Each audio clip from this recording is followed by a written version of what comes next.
Hi, everybody. I would be a very bad unionist if I didn't give you the very important caveat that nobody organizes a workplace alone. It was a team effort, but I was very proud to have played a small part.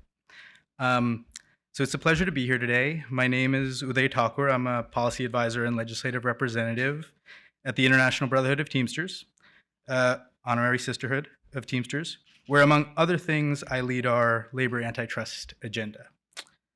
Thank you, Barry, Phil, Kat, Gina, Claire is in Minnesota, Sandeep, Daniel, Brian is not here, and the rest of the Open Markets team for having me today.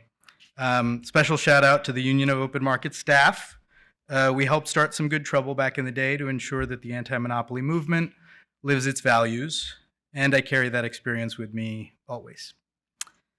I'm also grateful to Teamsters General President O'Brien, Secretary Treasurer Zuckerman, thank you, and my incredible team in the political and legislative department. But most of all, I'm grateful to the millions of brave women and men who make our union strong, braving treacherous conditions every day in industries from warehousing and logistics to food processing, public services, and more. It is they who hold the ultimate source of power in the fight against white-collar crime syndicates and monopolists like Amazon.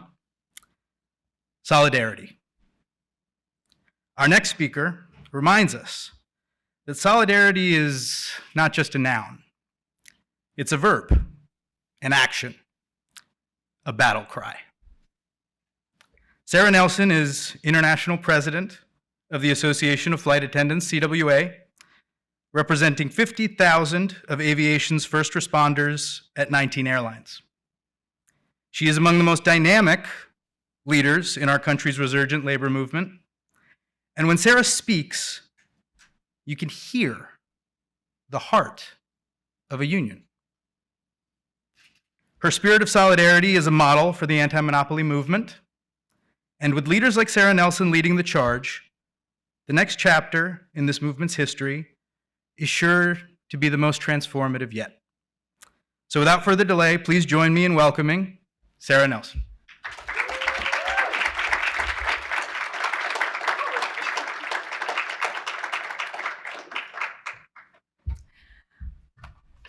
Udit, you got me already. That was a very generous introduction. So I want to just start by saying it has been an absolute pleasure to be in the room with all of you all day long today. I don't normally get to do that, stay in one place for very long and listen to what everyone has to contribute to the conversation. And it has been an absolute joy and learning opportunity and opportunity to think creatively about how we move forward together. I also think it's really important that we all get in these rooms together. And it is not often, actually, that labor in recent years has been in the room with nonprofit organizations and social justice movements that are not directly seemingly tied to labor, but which should be arm in arm at all times and think of themselves totally connected as family members working for the same just cause. So I really want to thank Barry, of course, and Kat, Ashley, Gina, Kanzada, please, if you're in the room, stand up. You have put on an extraordinarily well-organized conference. I think one of the best I've ever been to. Thank you. Thank you. So also, I have this incredible opportunity to represent flight attendants, and they are extraordinary people, and I would not be here without them. And I would not be here if it were not for the beating heart of the labor movement.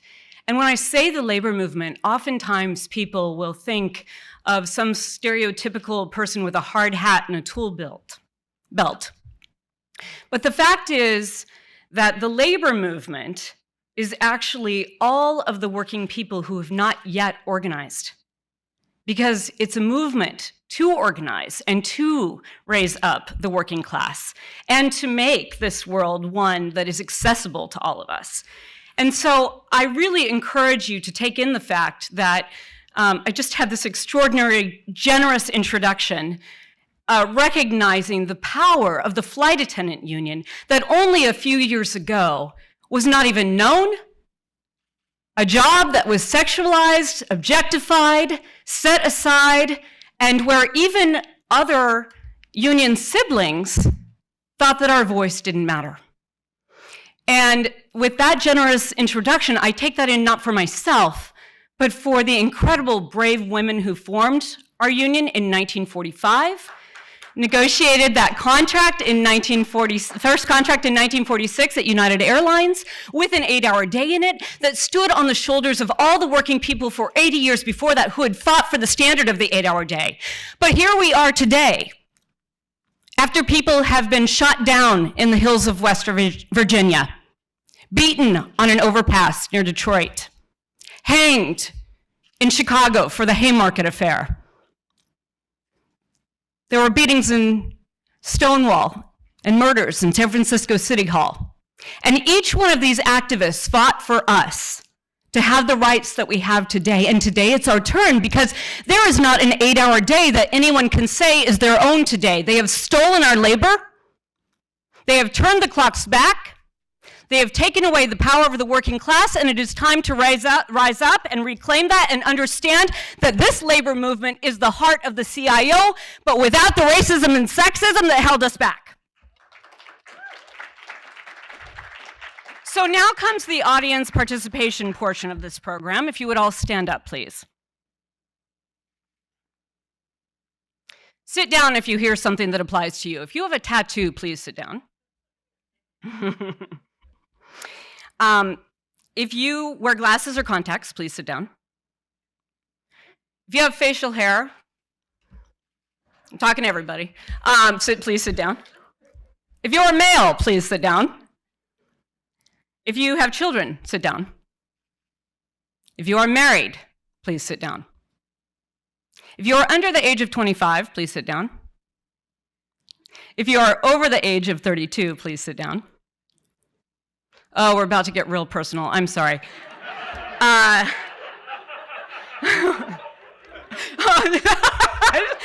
even giving me the chance.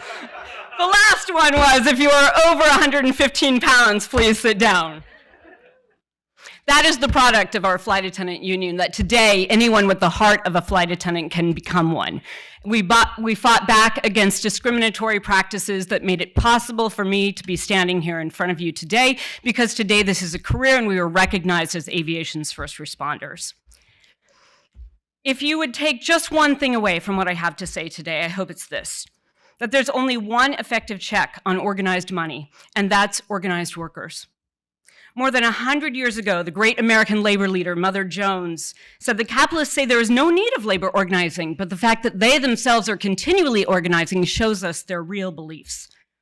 Corporations are organized, and the more that mergers and acquisitions concentrate power into a few hands, the more power they're able to wield in the public sphere. It's important for us to have laws that hold corporations accountable and that we enforce those laws.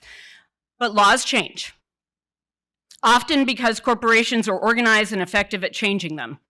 And whether the law is enforced depends on who's in government. So I want to be clear.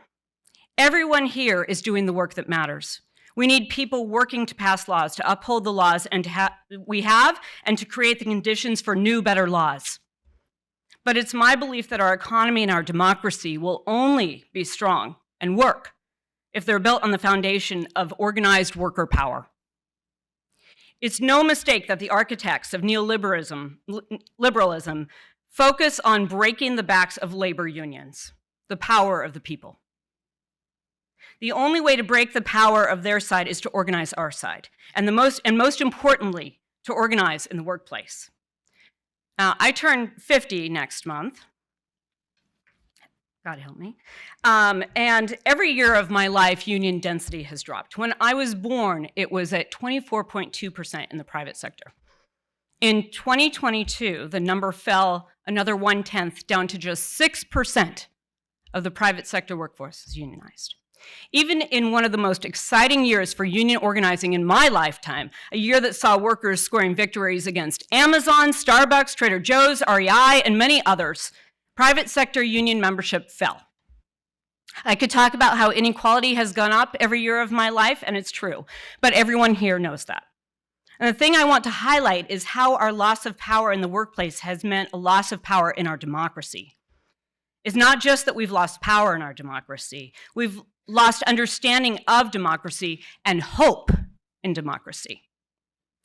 If there's one thing that you learn in a union, it's that democracy is messy, but democracy can also change your life. Just a moment. When you go through the messy process of setting your demands, negotiating a contract and voting on a contract, you learn about democracy in a very different way. Even if you don't get the outcome you want, you learn that participating can change your material situation and change your relationship with management and with your fellow coworkers. When my union was founded, flight attendants had to be single, childless, younger than 32, and meet very specific requirements for our looks. Our very first union demand was a seniority-based scheduling. And why? Because we no longer wanted schedulers to hold over our head the threat that if we didn't put out, we wouldn't get the schedules that we didn't want.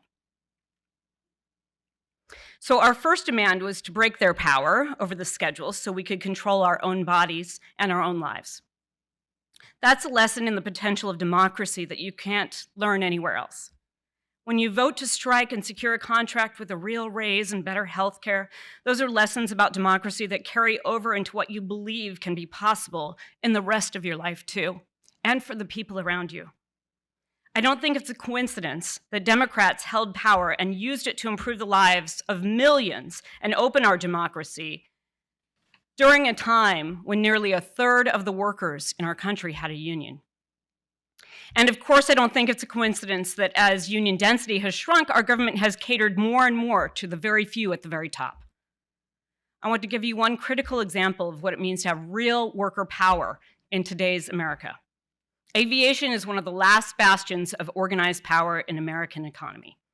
It's nearly 80% of aviation workers are unionized, as compared to the 6% overall. I want to take you back to March of 2020. As the world shut down, it was clear that we needed to act very quickly. I was personally radicalized by the 18 years preceding. After 9/11, the bankruptcies that followed, the consolidation that pitted workers against each other and created culture wars to extract more and more from workers. It has been 20 years of austerity for the airline industry, and there was a direct attack on airline unions through those bankruptcies and consolidation in order to try to get rid of our hold on the industry and our say in the industry. While we were mourning our friends after 9/11, our employers slashed our jobs, gutted our benefits, took our pensions. We fought them every step of the way. Because we had our union, we had hope. We knew that we could organize and hold them accountable, but all that we could really do is fight to hang on to what we already had as much as we could so that we could live to fight another day. We wanted to do something different in this crisis. And so just after Elizabeth Warren's campaign ended, I asked some of her policy advisors to join me in putting together a plan for the airline industry that would make sure that workers were not furloughed, that the federal government was not just going to hand a check to the airlines that they could do anything with, but they were told exactly how they could use it. And it could only be used to keep workers in their jobs, continuing to pay them, attached to their health care, continued retirement security, continuing to pay taxes that lifted up our communities and supported other jobs, paying our rent, our electric bills, and everything else to contribute to our communities, and be in place when the industry would come back again and be able to meet the demands of the public. Now, what was the one demand of the industry at that time when I stood in Airlines for America boardroom and said that they were going to have to come to our plan if they were going to get anything because the public doesn't like you, I told them. The problems that we see with the airlines today were not created by COVID. These were decades of taking the costs out of the operation, not investing in the airlines, as Southwest Airlines had to admit to everyone before Congress last week that this was a failure before that time to invest in the infrastructure and invest in the employees and the staffing that was necessary to meet the demands of the American public. And the one demand that they kept on the table, led by Delta Airlines, who is only 23% union, when the other major airlines are 85%, was that they did not want to have in the law that they couldn't spend any federal dollars on busting efforts to unionize. They fought for that more than they fought for the payroll support that would keep their airline afloat. And they won. Mitch McConnell made sure that they could get that. But it's important to take this away because some of the constraints that we also put on those executives was to put a cap on their compensation, to ban stock buybacks and dividends during this time of relief and after. And they were willing to agree to that, but they fought like hell to make sure that their workers couldn't have a voice because they know that the money will always come again. But they will lose the control when their workers join a union and have a voice and have the ability to hold them accountable on safety and health in the workplace, on wages and benefits, and on how they act in our democracy. So we won, by the way. And they had to come to our plan. And a lot of people said, well, what's so special about the airlines? Why do the airlines get this special treatment? Now, first of all, we were thinking much bigger than the airlines. We thought this was going to be a blueprint that could be used across the economy.